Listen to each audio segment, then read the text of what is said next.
گوندێ دەگرمان گوندێ دەگرمان گوندێکی کوردیە 35 کیلومتر لە ڕۆژئاوای کۆبانێ دکەوێ و 2 کیلومتر لە ڕۆژهلاتی چەمێ فەرات دکەوێ و ژێرە تێ گوتن جوان گوندێن بەرچەمێ فەراتن 305 مال یان خانی تێد هەنێ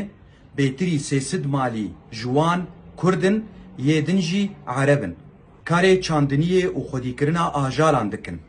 xwediyên bawernama jî lê hene ev agahî gihîştin me ji hêla kurê gund Beşar Zêdo û ez bi dengê xwe dibêjim ez Elî Abdullah Kolo parêzerim ji devera Dirbêsiyê silav û rêz bo milletê me li gundê Degirman û hemû Kobanê.